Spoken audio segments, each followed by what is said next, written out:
আমার নাম হচ্ছে রিয়াসাত হোসেন, আমরা সরকারি রিকমেন্ড গাইড। আপনারা যে জায়গাটা এসেছেন এই জায়গাটার নাম হচ্ছে মতি ঝিল, মানে নবাব সিরাজদৌল্লার মাসির জায়গা। ওনার নাম ছিল ঘসিটি বেগম, ভালো নাম ছিল মেহরুন্নেসা বেগম। তবে এটা টোটাল এরিয়াটা হচ্ছে 1050 বিঘে। আপনি বর্তমানে এক কর্নারে আছেন। তবে সর্বপ্রথম আপনাদের নিয়ে গিয়ে একটা গুপ্ত ঘর দেখাবো, তারপরে বাকি হিস্ট্রিগুলো বলবো। তবে তার আগে বলে দিই, নবাবের দেশে এসেছেন, অরিজিনাল নবাবের জায়গায় ঢুকেছেন। আপনাকেই বলে একটু নিজেকে নবাব ফিল করে নেবেন, আর আপনারা নিজেকে বেগম ফিল করে নেবেন, আর তুমি শাহজাদা ফিল করবে। আমার সাথে ঘুরবে।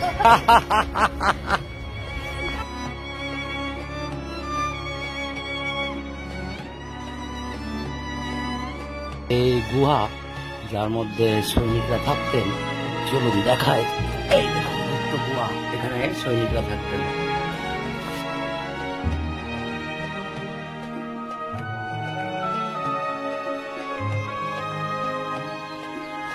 মুর্শিদ কুলি খাঁ নির্মিত সেই শিব মন্দির দেখছেন আপনারা।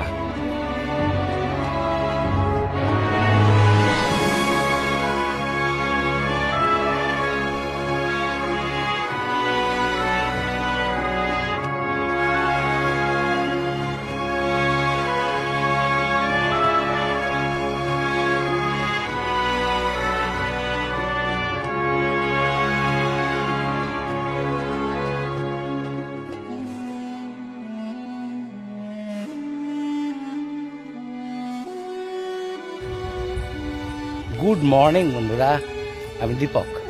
Welcome to my YouTube channel and Facebook page উড়ানে আপনাদের স্বাগত।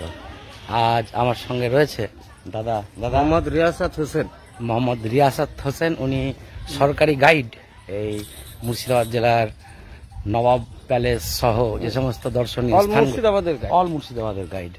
তো উনি আমাদের আজকে ঘুরিয়ে ঘুরিয়ে মুর্শিদাবাদের অনেক ইতিহাস বলবেন। তো বন্ধুরা সঙ্গে থাকুন এবং ভিডিওটি শেষ অবধি দেখুন। সঙ্গে আজ আমার পরিবার রয়েছে, আমার বোন, মা, সকলে। সঙ্গে থাকুন বন্ধুরা, চলুন আমরা সামনে গিয়ে দেখাই আপনাদের। মুর্শিদাবাদে যতগুলো জিনিস দেখেছেন বা দেখবেন, তার মধ্যে সবচেয়ে আশ্চর্যজনক জিনিস হচ্ছে দেখুন এইটিকে বলা হয় গুপ্ত ঘর।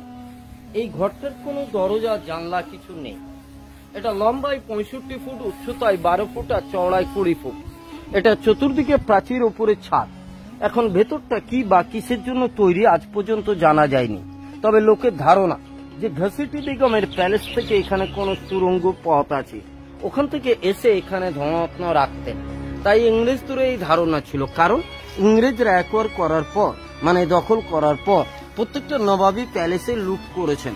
তবে প্রত্যেক জায়গায় কিছু না কিছু পেয়েছেন। তবে ঘসিটি বেগমের প্যালেসে কোনো কিছুই পাননি।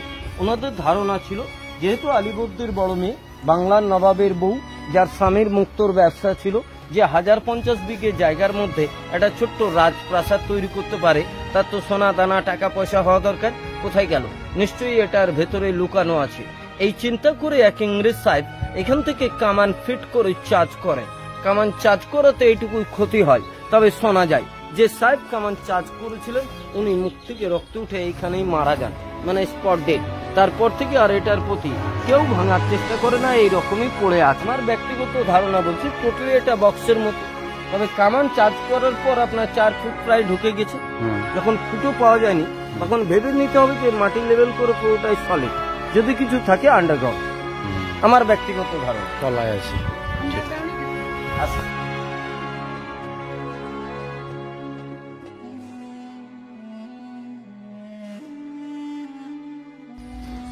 এই বাউন্ডারিতে মোট 5টি সমাধি আছে, 4টে ভেতরে, একটি গেটের বাইরে। এই ফার্স্টের সমাধিটা হচ্ছে নবাব নওয়াজেশ মোহাম্মদ খান। ইনি ছিলেন ঘসিটি বেগমের স্বামী, নবাব আলিবর্দীর বড় জামাই। ইনি বাংলার নবাব ছিলেন। বাংলা বলতে তখন অবিভক্ত বাংলা, পুরো বাংলার দায়িত্বটা এনাকে দেওয়া হয়েছিল। তার কারণ আলিবর্দী হচ্ছে 3টে স্টেটের নবাব, বাংলা, বিহার, উড়িষ্যা। এবং আলিবর্দী যখন নবাবী পান, তখন বর্গীদের খুব উৎপাত ছিল। তো উনি বর্গীদেরকে শায়েস্তা করতে ব্যস্ত ছিলেন। তো কে চালাবে? বড় জামাই এবং বড় ভাইয়ের ছেলে, ওনাকেই পুরো বাংলার দায়িত্বটা দেওয়া হলো, এবং তার সাথে সাথে 3টে স্টেটের রাজধানীর দায়িত্বটাও দেওয়া হলো। কিন্তু তখনকার দিনে বাংলার রাজধানী কোথায় ছিল জানা আছে? আমি বলে দিই, বাংলার রাজধানী ছিল ঢাকা, আর 3টে স্টেটের রাজধানী হচ্ছে মুর্শিদাবাদ। তো ঢাকায় ইনি থাকতেন, তবে মুর্শিদাবাদ থেকে যখন দেখভাল করার এক্সট্রা দায়িত্ব দেওয়া হলো, তখন তো ওনার একটা নিজস্ব জায়গা দরকার। তখন উনি এই জায়গাটাকে চয়েস করে বানালেন। এক কথায় বলা চলে মতিঝিলের প্রতিষ্ঠাতা নবাব নওয়াজ মোহাম্মদ খান। মাঝেরটা হচ্ছে ইকরামউদ্দৌলা ঘাসেটি বেগম, যাকে পুষ্পপত্র নিয়েছিলেন। ইনি হচ্ছেন নবাব সিরাজউদ্দৌলার আপন ভাই। ইনি কিন্তু সিরাজ নবাব হওয়ার 1-1.5 বছর আগেই হঠাৎ বসন্ত রোগে মারা যান। আর বাইরেরটা হচ্ছে ইকরামউদ্দৌলার নার্স, মানে ইকরামউদ্দৌলাকে যে মানুষ করেছিলেন দাইমা। আর এটা হচ্ছে শামসের আলী খান, নওয়াজ মোহাম্মদ খানের প্রধান সেনাপতি ছিলেন। এটা হচ্ছে মসজিদ। এটা যখন ঝিল কাটানো হয় একই সময় এটাও তৈরি হয়েছিল, তবে এই জায়গা পুরো নির্মাণ হয় আপনার ইংরেজি 1750, হিজরি 1163 সনে। এই মসজিদ আজও রানিং আছে, আপনার 5 টাইম নিয়ম মতো নামাজ হয়। এগিয়ে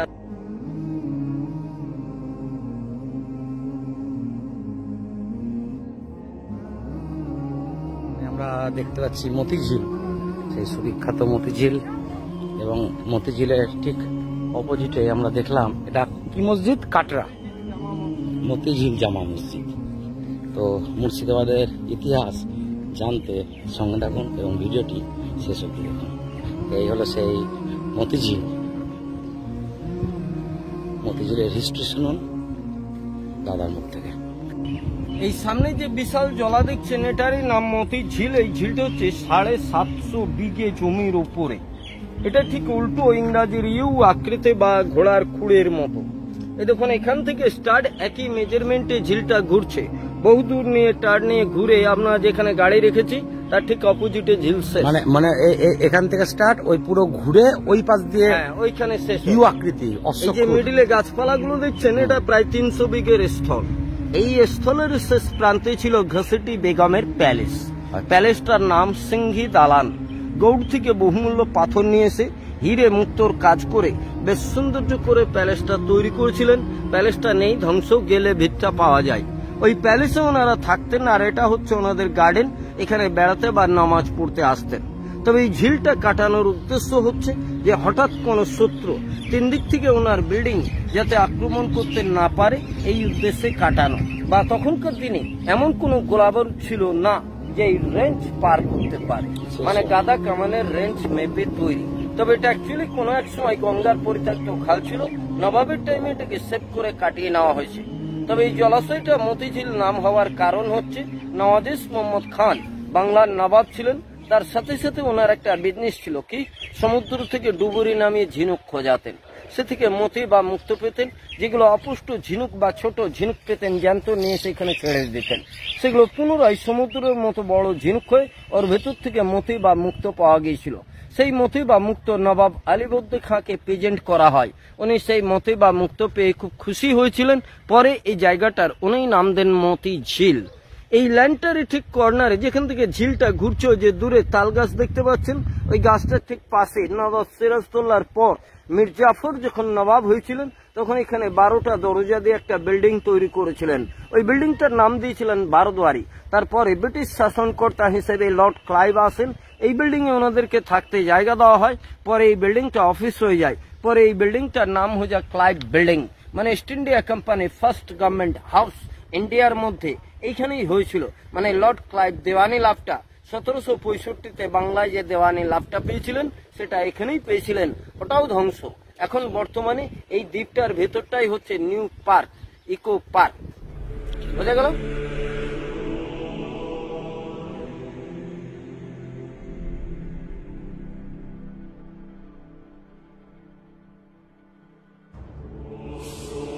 এই জায়গাটিকে বলা হয় কাটরা মসজিদ।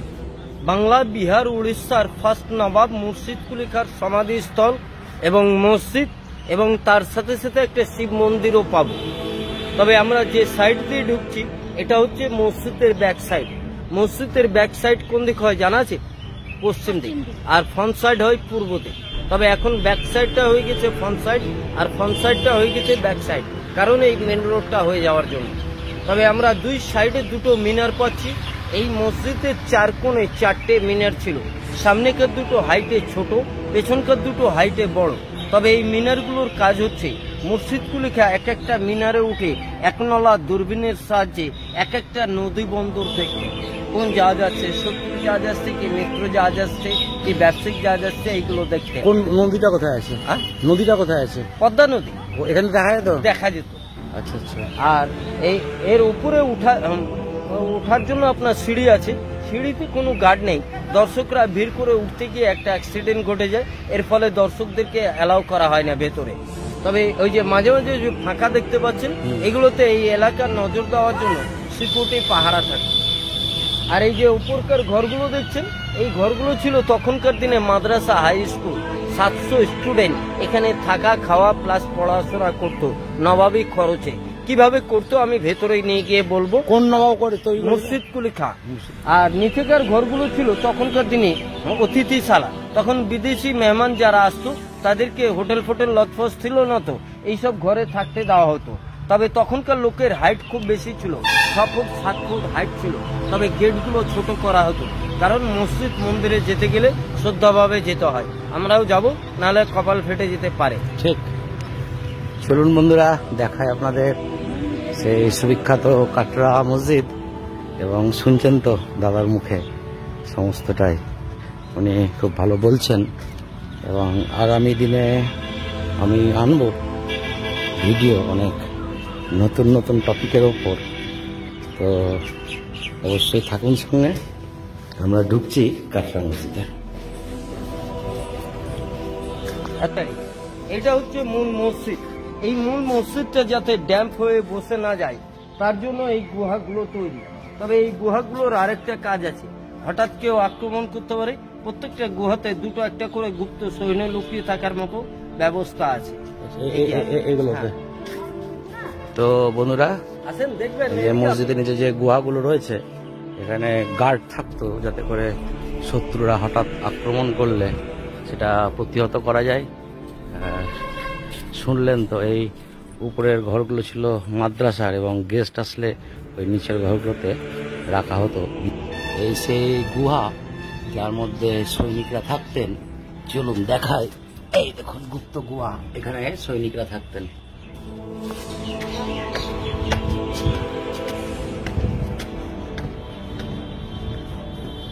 বিশাল প্রাঙ্গণ কাটরা মসজিদের। একটু বলি, এই যে উপরকার ঘরগুলো বললাম মাদ্রাসা, হাই স্কুল। 700 স্টুডেন্ট যে থাকতো, 700 স্টুডেন্টকে ট্র্যাগল করতে গেলে টিচার্স দরকার। টিচার্সরা কোথায় থাকবে? ওই যে সাদা বিল্ডিংটা দেখছেন, ওটা হচ্ছে টিচার্স রুম। তবে 700 স্টুডেন্টকে ট্র্যাগল করতে গেলে ঘন্টায় টিচারদেরকে রাউন্ড দিতে হতো।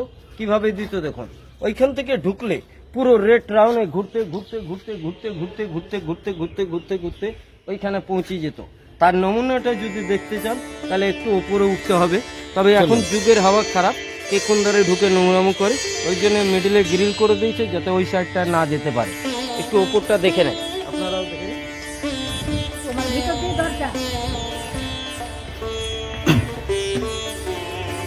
তার মানে টিচার্স যারা ছিলেন ওই সাদা বিল্ডিং থেকে ওই ভেতর যেতেন, এবং এটা প্রত্যেকটা ঘরে তখন মাদ্রাসার রুম ছিল। স্টুডেন্টরা এখানে পড়াশোনা করতেন।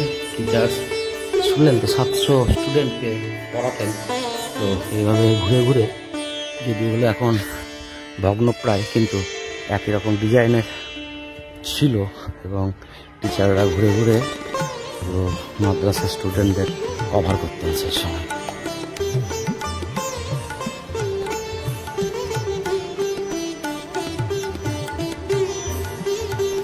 আর টিচার্সরা থাকতেন ওই সাদা রুমটাতে। হচ্ছে সেই মসজিদের বিল্ডিং, আর এখানে নামাজ পড়া হতো সেই সময়।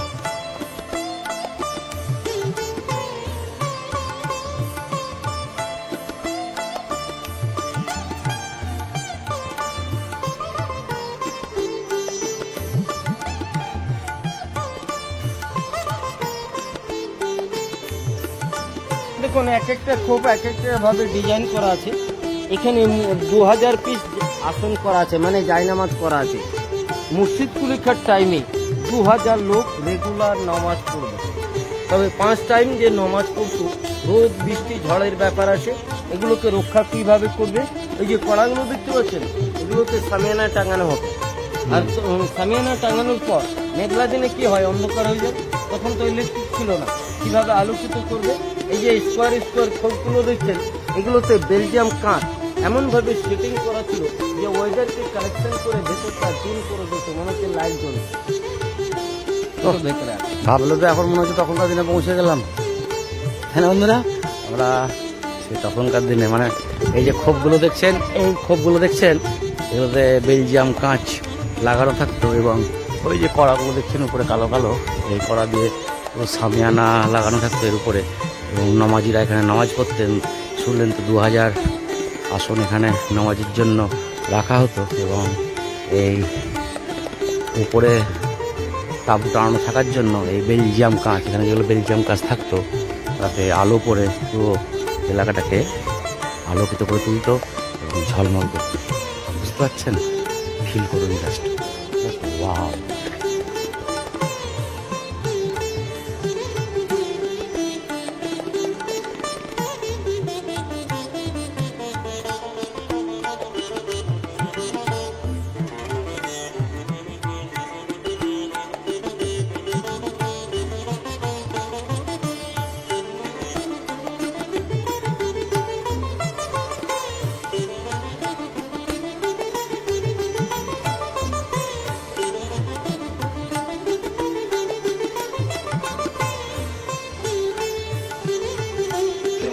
দেখতে পাবো, একটা হচ্ছে 5টা গুম্বুজের মসজিদ, আর একটা হচ্ছে 3টে গুম্বুজের মসজিদ।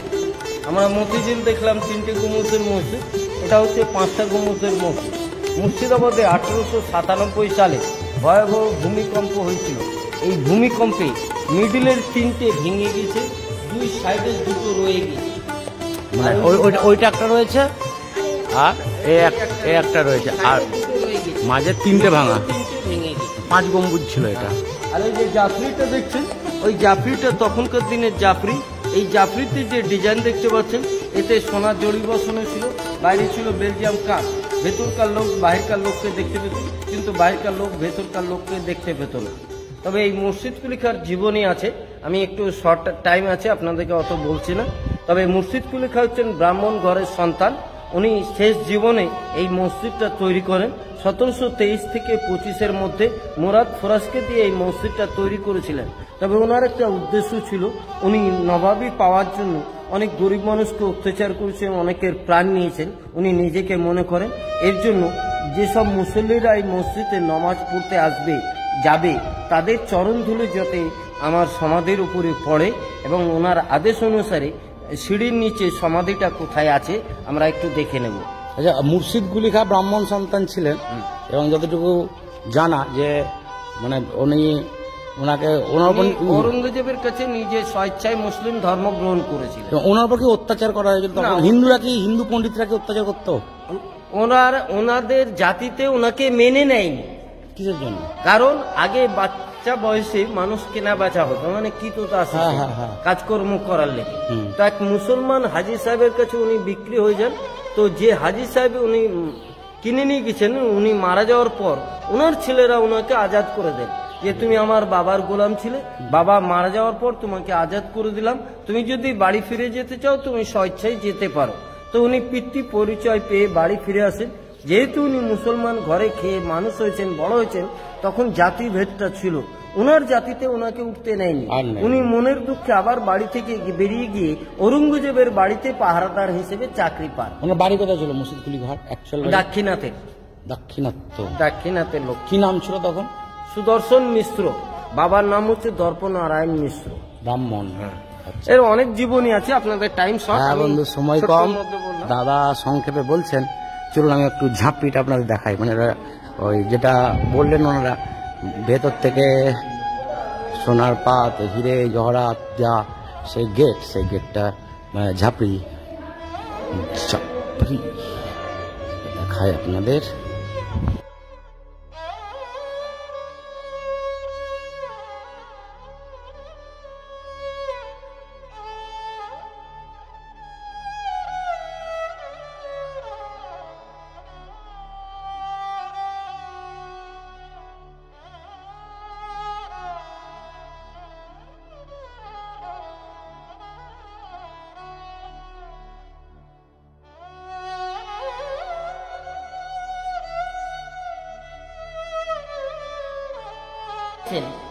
আর্চ এবং সাইডের যে আর্চ এর মধ্যে কিন্তু ওই গম্বুজটা টিকে আছে। তখনকার দিনে মানে কোনো পিলার নেই, কিছু ছিল না। তখনকার দিনে মেটেরিয়ালস ব্যবহার হতো চুন সুতি মাস্ট, এটাকে পচানো হতো। তারপরে শোনা যায় চিটে গুড়, মধু, ডিমের সাদা ভাগ, পিচ খয়ের, অনেক রকম ফলের আঠা, তারপরে অনেক রকম ডালের ডাস্ট গুঁড়ো, এগুলো দিয়ে একটা পেস্ট তৈরি করা হতো। এর জন্য এত হার্ডি হতো। 300 বছরের স্ট্রাকচার।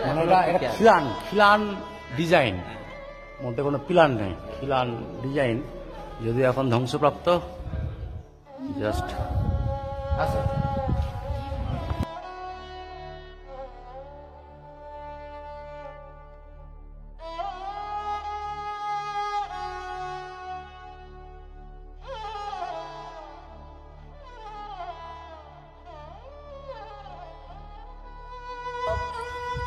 উনি আমার মা আর আমার বোন, আমরা একসঙ্গে এসেছি আজ মুর্শিদাবাদের বিশেষ যে স্থানগুলি রয়েছে, দ্রষ্টব্য স্থান, ঐতিহাসিক স্থান নবাবী আমলের, সেগুলো এক একে ঘুরছি। তো সঙ্গে থাকুন বন্ধুরা। ভিডিওটি এইটা হচ্ছে মসজিদের ফ্রন্ট সাইড। এই যে পিলার সোজা করে দেখছেন, এই সোজা করেছিল নেটের জাফরি করা। যেসব নমাজেরা যেত আসতো নমাজ পড়তে, তাদের চরণ ধুলে ওনার সমাধির উপরে পড়তো। নেটগুলো কেটে গিয়েছিল, অনেকে হোঁচট খেয়ে পড়ে যায়, অনেক মা বোনদের কাপড় চাপড় ছিঁড়ে যায়, জুতো ফুতো ছিঁড়ে যায়। এইসব দৃশ্য দেখে গভর্নমেন্ট থেকে ছাদটাকে বাঁধিয়ে দিয়েছে। আমরা সমাধিটা নিচে গিয়ে দেখব।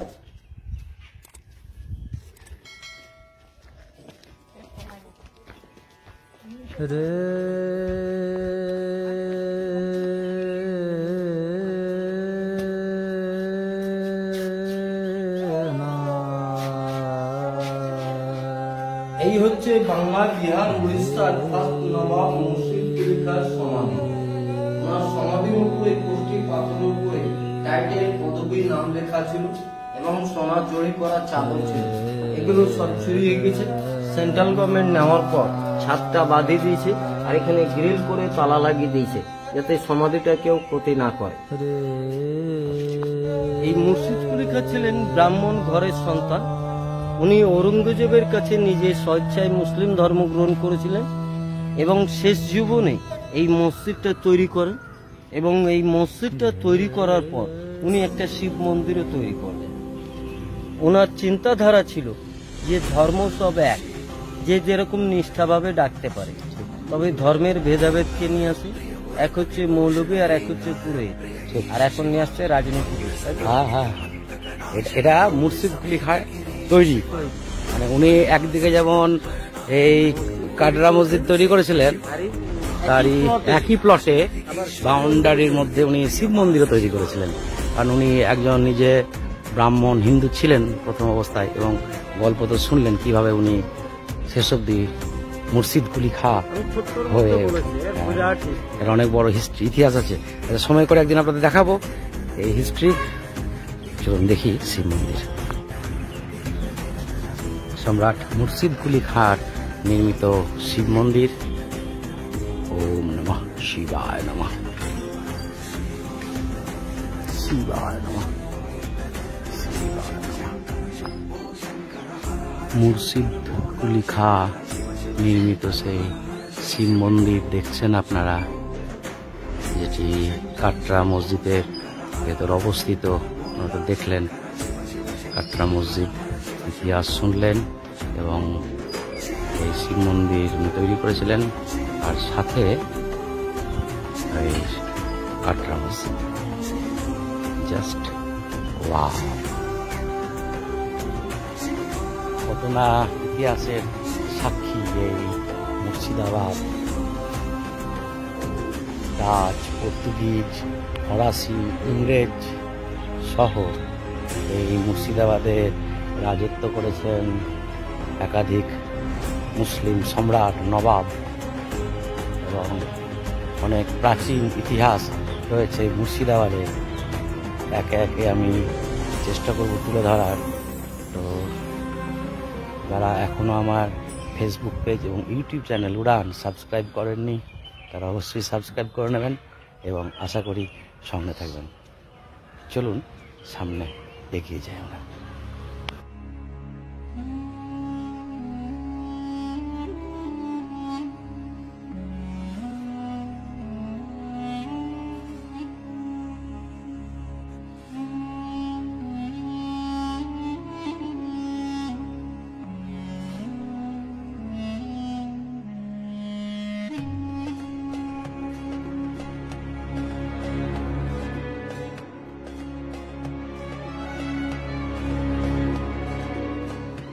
মির্জাপুর জেনারেশনরা জীবিত, কেউ আমার মতো গাইড করছে, কেউ টোটো চালাচ্ছে, কেউ ঘোড়া গাড়ি চালাচ্ছে। আপনি কোদের মধ্যে পড়েন? হ্যাঁ, আপনি কোদের বংশের মধ্যে না, আপনি পড়েন না। তবে এদের কাছে যখন গাইড শুনবেন, মির্জাপুর ফেভারে গাইড মানে নবাব পরিবারকে দোষ দিয়ে গাইড। আরেকটা হচ্ছে লোক প্রচলিত গল্প। ধরেন আপনার কাছে কিছু শুনলো, আমার কাছে কিছু শুনলো, তো মাঝে তো কিছু জানেন, তার পেটে কিছু নেই, তাকে ওই উল্টো পাল্টা রং মিশিয়ে কিছু ইনকাম করে খেতে হবে, এই একটা গাইড। আরেকটা হচ্ছে প্রকৃত শিক্ষা অর্জন করে নিজস্ব নলেজ লাগিয়ে গাইড, সেই হাতটা ওই জন্য ইতিহাসটা বিকৃত হয়ে যায়। বন্ধুরা 3 রকমের গাইড তুলে মুর্শিদাবাদে পাবেন। তো আমি দাদার ফোন নম্বর দিয়ে দেবো কমেন্ট বক্সে এবং লিঙ্কে, আপনারা অবশ্যই মুর্শিদাবাদ দাদাকে ফোন করে নেবেন। ভালো বোঝাচ্ছেন এবং যে পারিশ্রমিকটা উনি নেন সেটা কত নেবেন উনি স্পট অনুযায়ী হয়, ফোন করে সেটা জেনে নেবেন দাদার সঙ্গে।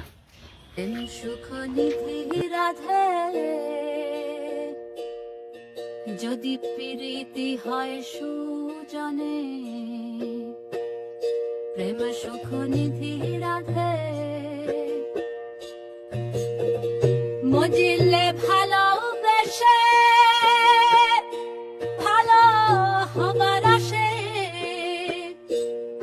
দিলে 16 আনা কলঙ্ক অবশেষে, নবীন প্রেমেতে ব্রতী হলে সখী সম্প্রতি, কেউ তোমারে বলে দেয় নাই কিশোরী, সে প্রেমের পদে পদে বাধাই আছে, যার জন্যে গাথিল